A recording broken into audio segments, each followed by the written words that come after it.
Hello guys, ये हमारा आज का प्रैक्टिस सेट आपका 14 नंबर का प्रैक्टिस सेट होने वाला है और इससे पहले आपके 13 प्रैक्टिस सेट हो चुके हैं। ठीक है, तो इसमें हम आपके मैथ के क्वेश्चन करने वाले हैं जो कि आपकी सेकंड शिफ्ट होने वाली है। ठीक है, 5 मार्च की। और इस शिफ्ट में पूछे गए मैं वो क्वेश्चन लूंगा जो एक्सपेक्टेड होने वाले हैं, जो थोड़ी कैलकुलेटिव हैं और जिन्हें मैं आपको वन लाइनर तरीका से सॉल्व करा सकूं। ठीक है, तो मैं इस सीरीज में वही क्वेश्चन लेने वाला हूं जो आपके एग्जाम पॉइंट ऑफ व्यू से बहुत इंपॉर्टेंट है। तो पूरा सेशन आप लास्ट तक जरूर देखें। ठीक है, तो पहला क्वेश्चन है हमारे सामने, आप देख सकते हैं ए के पास 155 पेंसिल हैं, बी के पास 195 पेंसिल हैं, सी के पास 175 पेंसिल हैं। तो इसमें हमसे पूछा क्या गया है, ए बी और सी के पास पेंसिलों का औसत कितना है। ठीक है, सिंपली आपको एवरेज पूछा है। एवरेज एवरेज बराबर क्या होता है, समस्त आंकड़ों का योग। ठीक है, समस्त आंकड़ों का योग बटे पदों की संख्या। ठीक है, यही होता है आपका औसत। तो सबसे पहले हमें इसे जोड़ना पड़ेगा। तो 155 प्लस 195 और प्लस 175। अब आप बच्चों की तरह इसे सॉल्व नहीं करेंगे, आपको सीधा सॉल्व करना है। 5, 10 और 15। ठीक है, हासिल का बचा 1। ठीक है, फिर 9 और 7 16, 16 और 5 कितना होता है 21, 21 और 1 22, 22 का 2, हासिल आई आपकी कितनी 2। ठीक है, फिर उसके बाद में 1 2 3 और हासिल के कितने बचे आपके 2। ठीक है, तो ये हो जाएगा आपका 5। ठीक है, पदों की संख्या कितनी है 1 2 और 3, 3 संख्याएं आपको दी गई हैं। बस अब हम इसे काट लेंगे। तो 525 बटे में आ जाएगा आपका 3, 3 से काटेंगे, 3 एकम 3, बचेगा आपका 2, 30 7 21, बचेगा आपका 1, 3 5 15। तो जो आपका करेक्ट औसत निकल कर आएगा वो आएगा आपका ऑप्शन नंबर 2, आपका 175 करेक्ट उत्तर होने वाला है। ठीक है, तो आप ऐसे सॉल्व करेंगे अपने एग्जाम में। आपको कैलकुलेशन बहुत अच्छी करनी है और इस सीरीज में यदि आप इस सीरीज को देख रहे हैं तो मेरा मोटिव यही है कि आप कम से कम मान लो आपको 20 मिनट में आपके 20 क्वेश्चन सॉल्व हो जाएं। और ऐसे ही मैंने भी सॉल्व किए हैं और मैं भी आपको वही तरीका बताऊंगा। आप पिछले प्रैक्टिस सेट उठाकर देख सकते हैं कि मैंने उसका कितना अच्छा शॉर्ट तरीका, और ऐसा नहीं कि आपको वो समझ में ना आए, लेकिन वन लाइनर तरीका मैंने आपको बताया है।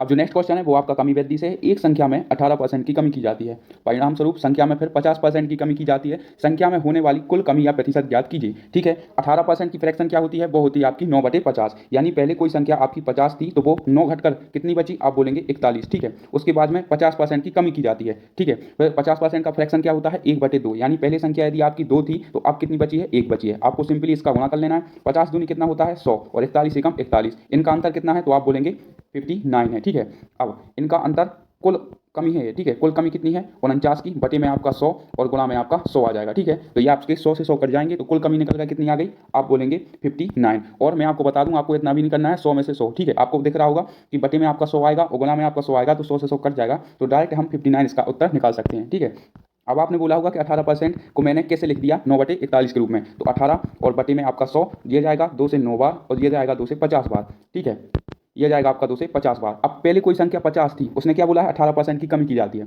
और उसमें 9 की कमी हो गई। तो पहले 50 थी और 9 की कमी हो गई तो कितनी बची, 41 बची। मैंने कुछ ऐसा किया था। ठीक है, नेक्स्ट क्वेश्चन है और इसका मैं आपको एक वन लाइनर तरीका बताने वाला हूँ। ठीक है, आकाश ने 15,000 रुपये में एक मोबाइल खरीदा। ठीक है, आकाश के लिए सीपी कितना हुआ 15,000, 1 2 और 3, 15,000। ठीक है, आकाश ने एक मोबाइल 15,000 में खरीदा, उसके बाद उसने 20% के लाभ पर नेहा को बेच दिया। ठीक है, जब भी लाभ होता है तो उसे हम 100 में से 100 में ऐड कर देते हैं। ठीक है, तो ये हो जाएगा 120/100। ठीक है, ये वन लाइनर तरीका है। फिर नेहा ने वही मोबाइल रोहित को 15% के लाभ पर बेच दिया, 100 में जोड़ जाएगा तो कितना हो जाएगा 115/100। अब आपसे पूछा है रोहित ने वो मोबाइल तोड़ दिया और 25% की हानि पर किसी और को, मतलब करण को बेच दिया। 25% की हानि मतलब 75 में यह बेचा होगा। ठीक है, अब आपसे पूछा है कि करण द्वारा भुगतान की गई धनराशि क्या है। मान लो आपका कोई मोबाइल था, आपने किसी दूसरे को बेच दिया 120% के लाभ पर। फिर जिसको आपने बेचा था उसने किसी और को बेच दिया 115% के लाभ पर, लेकिन उसने किसी खराबी के कारण 25% की हानि पर उसे बेचना पड़ा। तो अब आपको बताना है कि जिसने वो मोबाइल खरीदा है वह कितने का उसको मिला है। ठीक है, सिंपल भाषा में तो हम इसे सॉल्व करेंगे। 25 से जाएगा ये 3 बार, 25 से जाएगा ये 4 बार। ठीक है, 2 जीरो से आपके 2 जीरो जाने वाले हैं और आपका 1 जीरो से आपका 1 जीरो चला जाएगा, ये वाला जीरो। ठीक है, तो ये 3 जीरो तो आपके कट गए और 1 जीरो से आपका 1 जीरो चला जाएगा। 4 से जाएगा ये 3 बार। अब कितना बचा 15 गुणा 3 गुणा 115 और बचे और गुणा में आपका 3 है। अब जो भी संख्या मतलब जो भी उत्तर होगा वो या तो हमारा 3 का मल्टीपल होना चाहिए या 115 में क्या छुपा होता है 23 गुणा में 5, ये हमारा उत्तर होना चाहिए। मतलब उत्तर में हमें 23 का मल्टीपल और 5 का मल्टीपल और 3 का मल्टीपल मिलना चाहिए। ठीक है, तो सबसे पहले देख लेते हैं कि 3 का मल्टीपल कौन है। 3 का मल्टीपल होता है अंकों का योग, आपका 3 से कटना चाहिए। 5 और 1 6। ठीक है। 5 और 1 6, 6 2 8, 8 5 13, ये 3 से नहीं कटता है। अब यहाँ पर देख लेते हैं 5 10 15 और 1 16, 16 में क्या 3 का भाग जाता है? नहीं जाता है। अब यहाँ पर देख लेते हैं ये 5 10 15, 15 3 18, इसमें आपका 3 का भाग जाता है। 5 10 15 3 18, इसमें भी आपका 3 का भाग जाता है। इसमें 5 का भी भाग जा रहा है क्योंकि आखिरी अंक या तो 0 होना चाहिए या 5 होना चाहिए, तभी वह आपका 5 से कटेगा, ठीक है। अब हम इसमें देखेंगे क्या इसमें 23 का भाग जा रहा है, तो इसमें आपका 23 का भाग जा रहा है, इसमें आपका 23 का भाग नहीं जा रहा। तो ऐसे आपको सॉल्व करना है, स्मार्ट अप्रोच। और मैं आपको ये पेपर सॉल्यूशन करा रहा हूं, तो इसका मोटिव यही है कि आपके लिए एक स्मार्ट तरीका मैं आपको शेयर कर सकूं, ठीक है।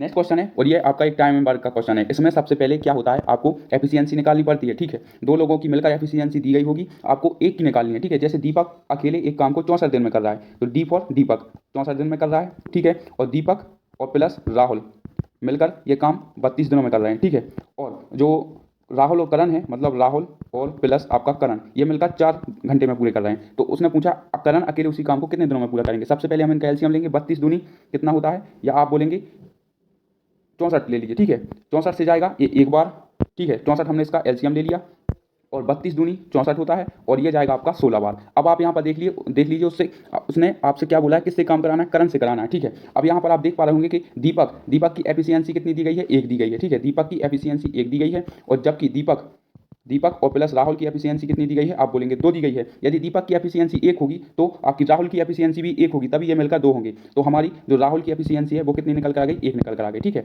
अब उसने क्या बोला, करण से कराना है काम। यदि राहुल और प्लस करण की एफिशिएंसी 16 दी गई है, और राहुल की यहाँ पर एफिशिएंसी कितनी दी गई है, 1 दी गई है, तो आपकी करण की एफिशिएंसी कितनी होगी, आप बोलेंगे 15 होगी। तो आपको ऐसे इमेजिन करना है, ठीक है। अब आपका 64 काम है, और करण की एफिशिएंसी हमने कितनी निकाली, 15 निकाली। 15 की क्षमता से वो काम करेगा, तो कितने दिन लगेंगे, ऑप्शन में यही दिया है 64/15 आपको दिन लगने वाले हैं, ठीक है। सॉरी, घंटे लगने वाले हैं। तो यह हमारा ऑप्शन नंबर 2 का उत्तर हो जाएगा। नेक्स्ट क्वेश्चन है जो कि आपका अगेन इसी से पूछा गया है, बाई एक काम को 20 दिनों में पूरा कर सकता है, ठीक है। तो यहाँ पर बाई आ जाएगा, और कितने दिनों में काम कर रहा है, 20 दिनों में काम कर रहा है, ठीक है। फिर जेड उसी काम को 10 दिनों में पूरा कर सकता है। यदि जो दोनों मिलकर काम करें तो 2 दिनों के अंदर कुल काम का कितना प्रतिशत काम कर देंगे। सबसे पहले इनकी क्षमता कितनी आ जाएगी, आप बोलेंगे सॉरी एलसीएम कितना आ जाएगा, 20। 20 से जाएगा एक बार, 20 से जाएगा ये आपका 2 बार, ठीक है। 10 से जाएगा ये 2 बार। अब उसने क्या बोला, यदि वो दोनों एक साथ मिलकर काम करें तो 2 और 1 3 की क्षमता से 2 दिन काम करेंगे, तो कितना काम करेंगे, 6 काम। तो 2 दिनों में कुल काम का कितना प्रतिशत पूरा हो जाएगा, तो 6 काम हो जाएगा, मतलब 2 दिन में 6 काम हो जाएगा, आउट ऑफ आपका 20 और गुणा में 100। क्योंकि 100 क्यों लगाया, क्योंकि उसने प्रतिशत आपसे पूछा है, ठीक है। तो ये जाएगा 20 से जाएगा ये 5 बार, और 6 पंचे कितना होता है आपका 30, यानी 30% काम हो जाएगा 2 दिन के अंदर। ऑप्शन नंबर आपका 2 करेक्ट उत्तर होने वाला है। नेक्स्ट क्वेश्चन है, और इसे हम सॉल्व करेंगे विभाज्यता के नियम से। यदि मैं एग्जाम में बैठा होता और ऐसा क्वेश्चन मुझे देखने को मिलता, तो मैं इसमें केवल 13 की विभाज्यता ढूंढता, और ऑप्शन नंबर आपका पहला टिक करके आगे बढ़ जाता। क्या इसमें 13 का भाग जाता है, इसमें 13 का भाग नहीं जाता। क्या इसमें 13 का भाग जाता है, इसमें 13 का भाग नहीं जाता है, ठीक है। इसमें जाता है क्या, इसमें भी आपका 13 का भाग नहीं जाता, केवल इसमें आपका 13 का भाग जाता है। ऐसा मैंने क्यों बोला, जब आपकी मल्टीपल प्रैक्टिस हो जाएगी तो आपको खुद दिखने लगेगा, ठीक है। और मैं आपको फिर भी बताता हूँ सॉल्व करके, ठीक है। तो इसे हम सॉल्व करेंगे। उसने बोला है एक मेज 35% के डिस्काउंट पर बेची जाती है। यदि मेज का अंकित मूल्य 2400 है तो विक्रय मूल्य बताइए। इसका अंकित मूल्य कितना है, 2400 रुपये, ओके। फिर उसके बाद में 35% का डिस्काउंट दिया जाता है, मतलब बेचा कितने में जाएगा होगा, आप बोलेंगे 65 में इसे बेचा जा रहा है, ठीक है। अभी आपके 2 जीरो से आपके 2 जीरो कट जाएंगे। अब 24 और 65 का गुणा करना है। 24 में क्या छुपा होता है, 6 गुणा 4, और 65 में क्या छुपा होता है, 13 गुणा 5। सबसे पहले तो मैं 5 की विभाज्यता चेक करता। 5 की विभाज्यता मैंने पिछले क्वेश्चन में बताई, या तो आखिरी अंक 0 होना चाहिए, या तो आखिरी अंक आपका 5 होना चाहिए। इसमें आपका 0 है और 0 दिया गया, मतलब ये 5 से विभाज्य होगी। और 13 का भाग देख लेते हैं, 13 एकम 13 बचेगा आपका 2, 13 दूनी 26, तो यही हमारा उत्तर होगा। मैं आपको बता दूं एसएससी जीडी की परीक्षा में आपको बहुत कम समय मिलता है, 20 में से आपको 20 मिनट में आपको 20 क्वेश्चन सॉल्व करने हैं। तो आप यदि मेरे साथ ऐसे स्मार्ट अप्रोच के साथ सॉल्व करेंगे तो आपको कम से कम, मैं आपको बता रहा हूँ, 12 से 15 मिनट में आप पूरे 20 क्वेश्चन निपटा देंगे। नेक्स्ट क्वेश्चन है जो कि आपका सिंप्लीकेशन से दिया गया है, इसे सॉल्व करते हैं। सबसे पहले हम क्या कहते हैं, इसे ये भाग में होगा ना 1440/4, तो यहाँ यहीं को इसी को भाग दे देते हैं, ठीक है। तो 4 से जाएगा, 4 3 होता है कितना आपका 12, बचेगा आपका 2, 4 शून्य 24, और ये आ जाएगा आपका 360। अब 5 का भाग हम 1555 में देंगे, ठीक है। तो 5 3 15, 5 एकम 5 और 5 एकम 5 प्लस 21 दिया कितना होता है, ये होता है आपका 63। अब 360 में आपको 63 ऐड करना है। कैसे ऐड करेंगे, ऐसे नहीं जैसे आप बच्चों जैसे आपको सॉल्व नहीं करना है। 360 और 63, 6 और 6 कितना होता है, आप बोलेंगे 12, मतलब ये हो जाएगा आपका 420, और ये आपका 3 और हम इसमें ऐड कर देंगे तो ये हो जाएगा आपका 423 माइनस 311। तो अब हमें 423 में से 311 घटाना है। 3 में से 1 गया, आप बोलेंगे 2, 2 में से 1 गया 1, और 4 में से 3 गया 1। जो आपका करेक्ट उत्तर होगा वह होगा आपका ऑप्शन नंबर 1। आपको कैलकुलेशन पर बहुत ज़्यादा ज़्यादा काम करना है, तभी आप सेकंडों में उत्तर निकाल सकते हैं। नेक्स्ट क्वेश्चन है जो कि आपका विभाज्यता से है। विभाज्यता मैंने आपकी 11 की विभाज्यता आपको कई बार बताई है। मान लो आपके सामने क्या लिखा हो 2 3 और आपके सामने लिखा हो 5, ठीक है, 2 3 5 और 5 और ये आपके सामने लिखा हो 8, ठीक है, ऐसा लिखा हो, मतलब संख्या ऐसी लिखी हो 2 3 5 और 8। क्या इसमें 13 का भाग जाता है? तो हम इसे कैसे सॉल्व करते हैं? ऑल्टरनेटिव सब 5 और 3 को जोड़ेंगे तो ये हो जाएगा कितना 8 और 3 कितना होता है 11 और 5 और 2 कितना होता है? तो आप बोलेंगे 7, ठीक है। इसमें से हमें 7 घटाना है। क्या इस 11 में से 7 गया तो 4 मिला? क्या इसमें 11 का भाग जाता है? आप बोलेंगे नहीं जाता है, ठीक है। तो जब भी आपको या तो बराबर में आपको 0 मिलना चाहिए या तो बराबर में आपको 11 का मल्टीपल मिलना चाहिए, ठीक है, तभी वो संख्या आपकी 11 से विभाज्य होगी। जैसे कि इसमें देख लेते हैं ए के स्थान पर क्या रखना चाहिए, तो 45 63 और आपका ए लिखा है, ठीक है। ए को मैं खाली स्थान लिख देता हूं और 8। अब इसमें पूछा 11 से विभाज्य है तो ए का मान क्या होगा? ऑल्टरनेटिव चलेंगे, 8 और 3 कितना होता है 11, 11 और 5 कितना होता है? आप बोलेंगे ये होता है 16 बराबर। अब यहाँ पर कुछ नहीं तो x मान लेंगे, x, ठीक है, तो x और प्लस 6 और 6 और 4 10 यानी 10 प्लस x। अब x की यहाँ पर क्या क्या रख दें ताकि ये 16 के बराबर हो जाए? तो आप बोलेंगे ऑप्शन नंबर 38 रख दीजिए, मतलब आप 6 रख दीजिए तो 10 और 6 कितना हो जाएगा? आप बोलेंगे 16 और ये भी आपका बराबर में 16 है। दोनों चीज़ या तो इक्वल होनी चाहिए या दोनों तरफ आपका 0 होना चाहिए, तभी वो संख्या आपकी 11 से विभाज्य होगी। क्वेश्चन है सिंप्लीकेशन से आपका क्वेश्चन है, इसे सॉल्व करते हैं। सबसे पहले हम क्या करेंगे 11 का इसमें भाग देंगे तो यहीं पर हम इसे भाग दे देंगे। 11 से जाएगा ये 5 बार, बचा आपका कितना 3। 11 से जाएगा ये 3 बार, बचेगा आपका कितना 2। 11 11 दूनी 22 होता है, ठीक है। अब ये आपका माइनस लगा है 41 या कितना होता है? तो आप बोलेंगे यह होता है 123, ठीक है, और आपका प्लस 57 है ये, ठीक है। अब आपको क्या करना है 532 में आपको सबसे पहले 57 जोड़ना है, उसके बाद में 123 घटाना है, ठीक है। तो इसे कर सकते हैं 5 और 7 और 2 कितना होता है? आप बोलेंगे 9 और 5 3 कितना होता है 8 और ये आ जाएगा आपका 5 माइनस 1 2 3। 9 में से 3 गया 6, 8 में से 2 गए 6, 5 में से 1 गए 4। ऑप्शन नंबर आपका 4 करेक्ट उत्तर होने वाला है, ठीक है। नेक्स्ट क्वेश्चन है वो सबसे इंपॉर्टेंट क्वेश्चन है, इसे 3 स्टार दिया जाता है, ठीक, क्योंकि यह क्वेश्चन सबसे ज़्यादा पूछा जाता है। एसआई हो चाहे आपका चक्रवृद्धि ब्याज हो, इसमें दर निकालना बहुत पूछा जाता है, ठीक है, एसएससी जीडी में। तो इसे सॉल्व करेंगे, कैसे सॉल्व करेंगे आप ध्यान से देखिएगा। साधारण ब्याज की एक निश्चित दर पर एक धनराशि 2 वर्षों में 2700, 2 साल में ये 2700 हो जाती है। अब आगे मैं आपको बताऊंगा 3 वर्षों में यह 3150 हो जाती है। हो जाती का आशय क्या है? मतलब मिक्स धन, जिसमें आपका मूलधन और इंटरेस्ट दोनों होता है। अब क्या करेंगे, हम 2 और 1 में कितने का अंतर है? आप बोलेंगे इसमें 1 का अंतर, ठीक है, और 2700 और 3150 में कितने का अंतर है? आप बोलेंगे 450 का अंतर है। तो 1 की वैल्यू कितनी निकल कर आ गई? आप बोलेंगे 450, ठीक है। अब यह 2 साल में 2700 हो जाती है, मतलब इसमें 2 साल का ब्याज मिक्स है और 1 साल का ब्याज कितना है 450, तो 2 साल का ब्याज कितना होगा? आप बोलेंगे 900 होगा, ठीक है। तो हमें कुछ नहीं करना है, इस मिक्स धन में से 2 साल का ब्याज माइनस कर देना है। तो 2700 में से जब हम 2 साल का ब्याज यानी 900 घटाएंगे तो कितना आ जाएगा? आप बोलेंगे हमारा जो है प्रिंसिपल जिसे मूलधन कहते हैं वो आ जाएगा आपका 1800, ठीक है। तो ये आ गया आपका 1800। अब आप इतनी स्लाइड देख लीजिए, फिर हम दूसरी स्लाइड पर चलते हैं क्योंकि स्लाइड की थोड़ी कमी है। तो मूलधन कितना आ गया? आप बोलेंगे 1800, 2 साल के ब्याज में से हमने ये मिक्स धन घटा दिया, ठीक है। तो ये आपका आ गया कितना 18,000 आ गया आपका मूलधन 1 2 और 3, ठीक है। उसके बाद में ये 1800 था, ठीक है, ये था आपका 1800 आपका आ गया मूलधन, ओके। और 1 साल का ब्याज कितना दिया गया था? आप बोलेंगे 450। और दर निकालने की जो सबसे अच्छा फॉर्मेट होता है 1 साल का ब्याज बटे मूलधन गुणा 100, तो 450 बटे में आ जाएगा आपका 1800 और गुणा में आ जाएगा आपका 100। 45 450 चौके होता है आपका कितना 1800, 4 से जाएगा ये 25 बार, ठीक है। तो 25% आपकी रेट आ गई। या आप ऐसे भी कैलकुलेट कर सकते हैं, कैसे 2 जीरो से आपके 2 जीरो कट जाएंगे और आपका 18 9 से जाएगा ये 2 बार, 9 से जाएगा ये 5 बार, ठीक है, और 2 से जाएगा ये 25 बार। आप ऐसे भी कैलकुलेट कर सकते हैं, ठीक है। तो ऑप्शन नंबर आपका 3 करेक्ट उत्तर होने वाला है।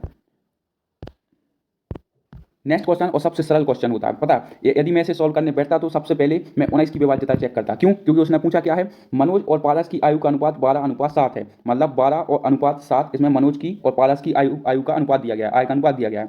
यदि पारस की आय मनोज की आय से 4000 कम है, जब भी कम या ज़्यादा बोले तो आपको अंतर लेना पड़ता है। तो मनोज और पारस की कुल आय कितनी होगी? कुल आय से आशय क्या है कि आपको 12:7, लास्ट में आपको इन दोनों को जोड़ना होगा, जो कि होगा कितना 19, और 19 में जो भी वैल्यू निकल कर आएगी हमें उसका गुणा करना पड़ेगा। तो जो भी हमारा उत्तर होगा वो हमारा 19 का मल्टीपल होने वाला है। ऑप्शन नंबर पहला, इसमें 19 का भाग जाता है, आप बोलेंगे नहीं जाता है। 56 में 19 का भाग जाता है, नहीं जाता। ऑप्शन नंबर थर्ड में आपको 19 का भाग जाता है 8 बार, ठीक है, और इसमें आपको 19 का भाग नहीं जाता है। तो यदि आप ऐसे सॉल्व करेंगे तो आपका सेकंडों में उत्तर आ जाएगा, ठीक है। अब इसे सॉल्व करते हैं फुल थ्योरिकल तरीके से। यह है आपके मनोज और यह है आपकी पारस, इनका आय का अनुपात कितना दिया गया है 12 अनुपात 7, ठीक है। और उसने बोला क्या है, यदि पारस की आय मनोज की आय से 4000 कम है और अनुपात में कितनी कम है, आप बोलेंगे 5 कम है, ठीक है। तो रुपए में आपकी 1, 2 और 3 4000 कम है और अनुपात में आपकी 5 कम है, ठीक है। तो मनोज और पारस की कुल आय कितनी है, तो 12 और 7 कितना हो जाएगा, आप बोलेंगे 19, तो हम डायरेक्ट 19 का गुणा कर देंगे, ठीक है। ये जाएगा 5 से जाएगा ये 8 बार और 19 8 कितना होता है 152 और ये आपके 2 जीरो ये लग जाएंगे। तो जो आपका करेक्ट उत्तर होगा वो होगा आपका ऑप्शन नंबर थर्ड आपका करेक्ट उत्तर होने वाला है। यदि आप ऐसे रोज प्रैक्टिस सेट करते हैं मेरे साथ तो आप भी ऐसे 1 से 2 सेकंड में क्वेश्चन देखते ही साथ आप उत्तर निकाल सकते हैं। और जो कि आपका प्रॉफिट एंड लॉस है सबसे बेहतरीन क्वेश्चन आज की सीरीज का हम कहेंगे। क्यों? क्योंकि इसमें आपको बहुत घुमाया गया है। रजत द्वारा एक साइड 20% के डिस्काउंट पर और 30% के 2 क्रमिक डिस्काउंट पर बेचा जाता है। यदि अंकित मूल्य इसका 800 रुपये हो तो छूट का डिस्काउंट बताइए, यानी आपको बताना है कि कितने का डिस्काउंट दिया गया है और आपको परसेंटेज में नहीं बताना है, आपको रुपए में बताना है, ठीक है। तो इसे सॉल्व करते हैं। मैंने आपको बताया था कि जब भी डिस्काउंट दिया जाता है तो 100 में से हम उसे घटा लेते हैं, ठीक है। अंकित मूल्य कितना है, आप बोलेंगे 800 है। अंकित मूल्य 800 है, ठीक है।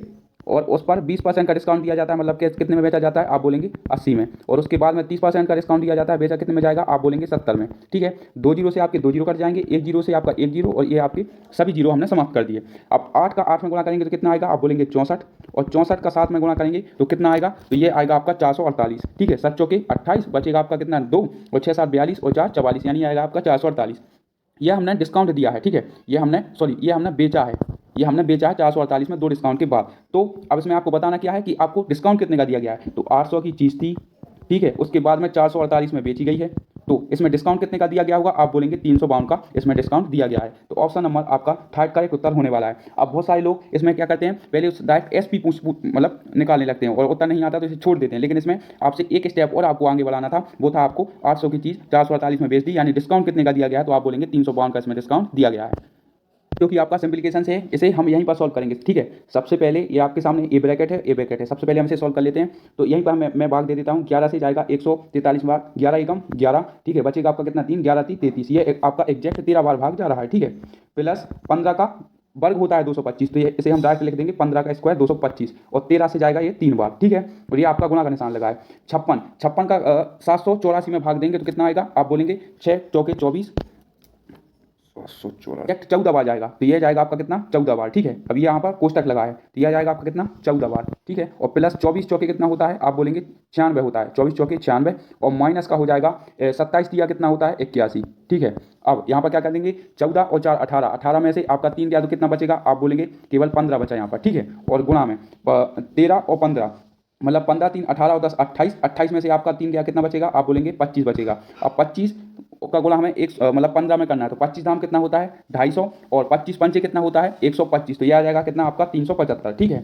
तो आपका ऑप्शन नंबर आपका 2 करेक्ट उत्तर होने वाला है। और जब आप इसे सॉल्व करेंगे तो कम से कम 5 से 6 सेकंड और बहुत से बहुत 10 सेकंड में आप इसे सॉल्व कर सकते हैं, ठीक है।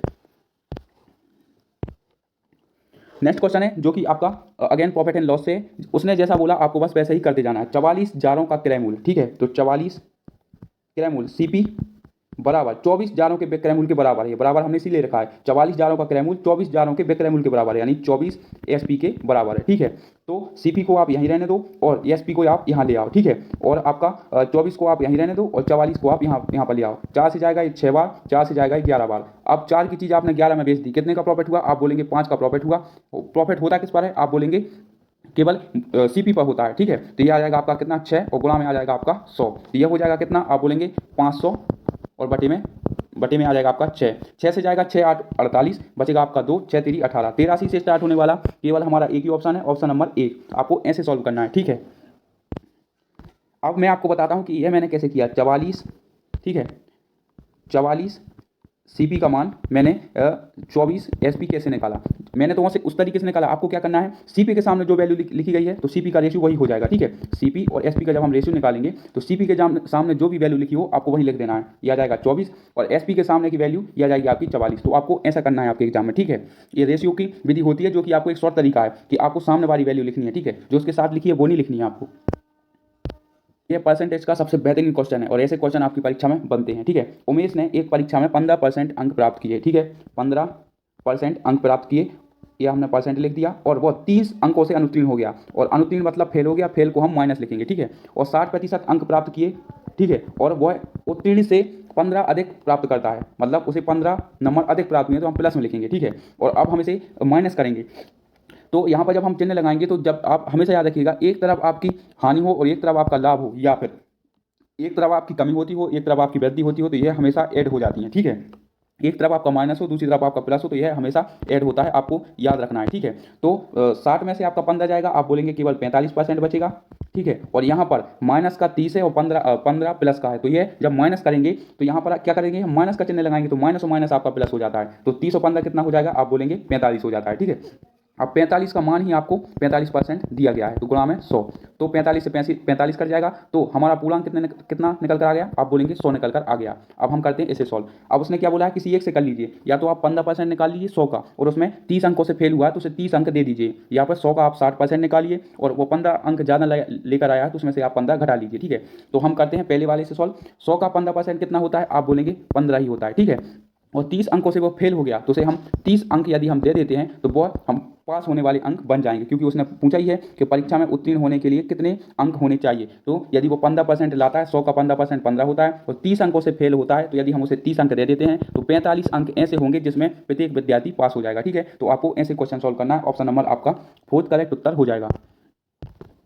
नेक्स्ट क्वेश्चन है जो कि इसमें आपकी 4 से विभाज्यता पूछी गई है, कौन सी संख्या आपसे 4 से विभाज्य है। तो मैं आपको बता दूं कि आखिरी के 2 अंक आपके 4 से कटने चाहिए। मान लो आपके सामने 20 लिखा है तो ये आपका 4 से विभाज्य होगा, और यदि कोई संख्या लिखी है जैसे 532 लिखी है, ठीक है, और यहाँ पर भी आपकी 532 लिखी है, तो आपको केवल आखिरी के अंक 2 अंक देखने हैं, जिसमें आपका 4 का भाग जाएगा, वो पूरी संख्या में आपका 4 का भाग जाएगा। अब यहाँ पर हम 2 देखेंगे, आखिरी के 2 अंक, तो इसमें आपका 4 का भाग नहीं जाएगा, तो यही होती है आपकी विभाज्यता, और ऐसे आप चेक कर सकते हैं। ठीक है, और बात करें 2 की विभाज्यता, तो आखिरी का अंक आपका 2 से कटना चाहिए। ठीक है, और 3 की बात करें तो अंकों का योग आपका 3 से कटना चाहिए, तभी वो संख्या पूरी आपकी 3 से कटेगी। बात करें 5 की, तो 5 में केवल आपका आखिरी का अंक आपका या तो 0 होना चाहिए या फिर आपका 5 होना चाहिए, तभी वह आपकी 5 से विभाज्य होगी। और बात करें 6 की, तो 6 में आपका क्या होता है, 6 की कोई विभाज्यता नहीं होती है। 6 में मिक्स होता है आपका 3 और 2। 3 की विभाज्यता क्या होती है, जिसमें अंकों का योग 3 से कटना चाहिए, और 2 की हम कैसे चेक करेंगे, लास्ट अंक आपका 2 से कटना चाहिए, तो यही आपकी 6 की विभाज्यता हो जाएगी। ठीक है, और ये प्रॉफिट एंड लॉस का सबसे बेहतरीन क्वेश्चन हम इसे मान सकते हैं। कैसे, इसमें दिया गया है एक कंप्यूटर का अंकित मूल्य आपका 25,000 है। ठीक है, और इसमें डिस्काउंट जो है 15% का दिया गया है, और यदि कंप्यूटर का विक्रय मूल्य, ठीक है, 12,750 है, तो आपको बताना है कि इसमें दूसरा डिस्काउंट आपका कौन सा दिया गया है। मतलब इसमें आपके 2 डिस्काउंट दिए गए हैं, जिसमें आपका पहला डिस्काउंट उन्होंने बता दिया कि 15% का है, आपको दूसरा डिस्काउंट आपको बताना है। ठीक है, तो इसे सॉल्व करते हैं। कैसे सॉल्व करेंगे, 2500 यह जाएगा आपका 25,000 की कोई वस्तु है, उस पर एक डिस्काउंट 15% का दिया गया है, तो 100 में से घटाएंगे तो कितना का दिया गया होगा, आप बोलेंगे 85% का दिया गया होगा, और दूसरा परसेंट हमें नहीं पता कितने का दिया गया, तो उसे मान लेंगे हम X% का इसमें डिस्काउंट दिया गया है, और तब जाकर यह वस्तु कितने में बेची गई है, आप बोलेंगे 12,750 में यह वस्तु आपकी बेची गई है। ठीक है, तो अब हम इसे काट लेते हैं, कितनी बार जाएगा, तो यह जाएगा आपका 25 से जाएगा। ठीक है, 1 2 और 3, 1 2 और 3, आपके 2 जीरो कट गए, आपके पास नीचे केवल 10 बचा है। ठीक है, 25 से काटेंगे, 25 एकम 25, और 25 से जाएगा 25 पंचे होता है कितना, 125, बचेगा आपका कितना 2, 25 एकम 25, और यह जाएगा आपका 510 बार।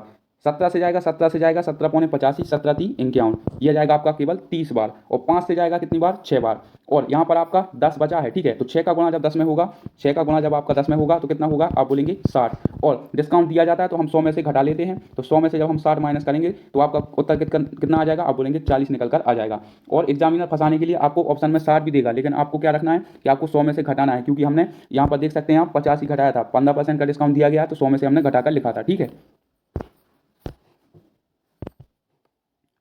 देखिए नेक्स्ट क्वेश्चन भी आपका विभाज्यता से आ गया। मैंने अभी आपको पिछले क्वेश्चन में बताई थी विभाज्यता। 5 की विभाज्यता या तो आखिरी अंक आपका 0 या 5 होनी चाहिए, और 25 की विभाज्यता होती है आखिरी के 2 अंक आपके 5 से कटने चाहिए। ठीक है, आखिरी के आपके 2 अंक आपके 25 से कटने चाहिए, तभी वो संख्या आपकी 25 से विभाज्य होगी। ठीक है, मान लो जैसे कोई संख्या हम ले लेते हैं, मान लो ये ले ली हमने 7875। ठीक है, अब आखिरी अंक आपको दो देखने हैं, आखिरी के 2 अंक देखने हैं कि इसमें क्या 25 का भाग जा रहा है, तो आप बोलेंगे हाँ 25 का भाग जा रहा है, मतलब ये 25 से कटेगी। अब देख लेते हैं जैसे कि आपका 3665, क्या इसमें आपका 25 का भाग जा रहा है, आप बोलेंगे आखिरी के 2 अंक, इसमें आपका 25 का भाग नहीं जा रहा है, मतलब इसमें भी आपका 25 का भाग नहीं जा रहा है। ठीक है, तो आप अपने अकॉर्डिंग देख लीजिएगा। ठीक है, और इसे मैं देखते ही साथ मैंने आपके कितने सारे क्वेश्चन करवा दिए हैं विभाज्यता के नियम के अनुसार, और आपको इसे देखते ही शायद आपको उत्तर निकालना आना चाहिए। ठीक है, कि इसमें पूछा क्या है 180% कितना होगा, तो 180 यानी 18 में क्या छुपा है, आप बोलेंगे 9 और गुणा 2, मतलब जो भी मेरा उत्तर होगा वो आपका 9 का मल्टीपल होना चाहिए। ठीक है, तो ऐसे आप बिना पेन उठाए सॉल्व कर सकते हैं। क्या ऑप्शन नंबर 1 में आपका 9 का भाग जा रहा है, नहीं जा रहा है, 4 5 और 1 6, 9 की विभाज्यता क्या होती है, अंकों का योग आपका 9 से कटना चाहिए। ठीक है, 4 4 8 और 1 9, इसमें जा रहा है, 4 2 6 और 1 7, इसमें आपका 9 का भाग नहीं जा रहा है, 4 3 7 और 1 8, इसमें भी आपका 9 का भाग नहीं जा रहा है। मतलब केवल ऑप्शन नंबर हमारा दूसरा है जिसमें आपका 9 का भाग जा रहा है, तो इसे सॉल्व करने की कोई भी आवश्यकता आपको नहीं रहेगी। ठीक है, आप करते हैं इसे पूरी सोल्यूशन के साथ। किसी संख्या का 15%, हमें नहीं पता वो संख्या क्या है, उसका हमें 15%, ठीक है, 120 है, 15% 120 दिया गया है, तो आपका 15 से जाएगा ये 8 बार, तो 100 का गुणा जब 8 में होगा तो वो संख्या निकल कर कितनी आ गई, आप बोलेंगे 800। अब उसने क्या बोला है, उस संख्या का 180% कितना होगा, तो अब हमें इस संख्या का 180% बस निकालना है। बटे में आ जाएगा आपका 100, 2 जीरो से आपके 2 जीरो कट गए, 18 8 कितना होता है 144, और ये आपका एक जीरो और, तो आपका जो करेक्ट उत्तर होगा वो होगा आपका ऑप्शन नंबर आपका 2 करेक्ट उत्तर होने वाला है। मैं यहाँ पर ये बताना चाहता हूँ कि इसमें आपका 9 का और 2 का यानी 9 दूनी 18 होता है, मतलब 9 का मल्टीपल छिपा है, और 9 की मल्टीपल की मैंने आपको बेस्ट टेक बताई है कि अंकों का योग आपका 9 से कटना चाहिए, तो उत्तर में भी आपका 9 का मल्टीपल जरूर होगा। 9 एक ऐसी संख्या है कि आप किसी भी चीज़ में इसका गुणा कर दीजिए, वो हमेशा 9 का मल्टीपल ही आपको प्रोवाइड कराएगी। ठीक है, नेक्स्ट क्वेश्चन है जो कि आपका समय और कार्य से दिया गया है। एम एन और ओ अकेले अकेले तौर पर 10 12 और 15 दिनों में काम कर सकते हैं, तो एम कितने दिन में कर रहा है 10 दिन में, और एन कितने दिन में कर रहा है 12 दिन में, और ओ 15 दिन में ये काम कर रहा है। इनकी अब सबसे पहले हम क्षमता निकालेंगे, एलसीएम लेंगे, तो यह जाएगा कितनी बार, यह जाएगा आपका 60, 10 से जाएगा ये 6 बार, 12 से जाएगा 5 बार, 15 से जाएगा 4 बार। ठीक है, अब उसने बोला क्या है, उसने बोला है एम एन और ओ मिलकर उसी काम का कितने परसेंट निकालना है, 1%, 1/6 भाग कितने दिनों में पूरा कर सकते हैं। ठीक है, तो हमें कुल 60 का 1/6 काम कराना है, तो 60 का 1/6 काम कितना होगा, आप बोलेंगे केवल 10 काम करवाना है। ठीक है, और 10 काम करवाना है, और कौन से करवाना है, आप बोलेंगे तीनों लोगों से। 6 5 11, 11 और 4 कितना होता है, आप बोलेंगे 15, तो 5 दूनी 10 और 5 दिया 15, 2/3 दिन में यह काम पूरा हो जाएगा। ठीक है, ने जो कि आपका सीआई से दिया गया है, और 2% का आपको सीआई निकालने का मैंने एक सबसे बेहतरीन फॉर्मेट बताया था। जब भी आपको दर दी गई हो 2% का आपको सीआई निकालना हो, तो 2.r यानी 2 का आप दर में गुणा कीजिए और दर का आप स्क्वायर कर दीजिए, तो आपको 2 वर्ष का इंटरेस्ट आपको निकल कर आ जाएगा। ठीक है, तो इसे कैसे सॉल्व करना है, 6% चक्रवृद्धि ब्याज पर 2 वर्षों में एक धनराशि 16,854 हो जाती है। हो जाती है से आशा क्या है कि आपका ब्याज और आपका मूलधन दोनों शामिल है इसमें। ठीक है, तो हम इसे कैसे सॉल्व करेंगे, 6 दूनी 12, सबसे पहले इसे लिखेंगे हम कितनी, 16,854 की धनराशि है, यानी ये मिक्स धन दिया गया है, और 6% की दो वर्ष में कितना ब्याज मिलेगा, 6 दूनी 12 यानी 6 गुणा आर और पॉइंट 2.r कितना दिया गया है, आप बोलेंगे 6, और 6 का ही हमें बार कर देना है, 6 दूनी 12 और ये हो जाएगा 6 छूं 36। ठीक है, ये होता है 2 साल का आपको निकालने का फॉर्मूला। ठीक है, फॉर्मेट होता है। ठीक है, इसे कितना आ गया, आप बोलेंगे 12.36, तो ये आ गया आपका 12.36 गुणा में आपका 100। लेकिन यह ऊपर दी गई है आपको क्या, कुल धनराशि, यानी आपका मिश्र धन दिया गया है, और यह है केवल आपका ब्याज, तो हमें क्या करना पड़ेगा, इसमें हमें 100 में हमें जोड़ देना पड़ेगा। तो 100 में जब हम 12.36 जोड़ेंगे तो वो कितना निकल कर आ जाएगा, आप बोलेंगे 112.36, इसलिए मैंने ऐसा लिखा है। ठीक है, क्योंकि यह ऊपर आपको धनराशि दी गई है। अब इसे सॉल्व कर लेते हैं, तो यहाँ पर पॉइंट लगा है, तो ये आपके 2 जीरो आ जाएंगे, और पॉइंट से पॉइंट आपका कट जाएगा। ठीक है, तो 4 से कट जाएगा, 4 दूनी 8, 4 8 32, और भाग नहीं जाएगा तो यह आ जाएगा आपका 0 4 नाम 36, और 4 से जाएगा ये आपका 25 बार। ठीक है, तो 4 से जाएगा ये 25 बार, 2 जीरो आपके ये हुए। अब आप यहाँ पर देख लीजिए, ठीक है, कि आपका भाग किससे जाने वाला है।